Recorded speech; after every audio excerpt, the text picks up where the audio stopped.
ஆண்டவர் நம்மளை தெரிந்து கொண்டிருக்கான அந்த அழைப்பில் நிலைத்து நிற்க, தெரிந்து கொள்ளப்பட்ட அந்த ஸ்தானத்தில் நிலைத்து நிற்க ஆண்டவர் கீழ்ப்படிய வேணும், ஆண்டோடைய சத்தத்தை கேட்க வேணும், ஆண்டோடு கூட பேசுகிற ஒரு அனுபவம் நமக்கு இருக்க வேணும். ஹல்லேலூயா. அப்ப நம்மளால அந்த அழைப்பில் நிற்க முடியும். we have been chosen for a mission. ஏன்னா ஆண்டவர் ஒரு பெரிய விஷனுக்கு நேரம் நம்ம கொண்டு போகிறார்.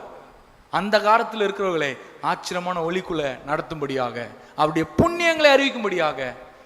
கொலோசியர்லாம் வாசிக்கிற இயேசு கிறிஸ்து எவ்வளவு உன்னதமானவர், எவ்வளவு பரிசுத்தம் உள்ளவர். அவர் பிரித்தெடுக்கப்பட்டிருக்கிறார்னா பாவத்தில் இருக்கிற ஜனங்களை போல இல்ல, பாவத்திலிருந்து நம்மை மீட்பதற்காக அவர் பரிசுத்தம் உள்ளவராக இருந்தார். இஸ்ரவேல் ஜனங்களை பரிசுத்தமாக தான் ஆண்டவர் அநேக நேரங்களில் முயற்சி செய்கிறார். இன்னைக்கு நம்மளை அந்த ஸ்தானத்துக்குள்ள நிக்க வைக்கிறதுக்குரிய ரீசன் தெரியுமா? அவரை போல நம்ம மாத்தணும். அவர் எப்படி பரிசுத்தமுள்ளா இருக்கிறாரோ அது போல நாமளும் பரிசுத்தமுள்ளா இருப்பதற்காக நம்மை தெரிந்தெடுத்து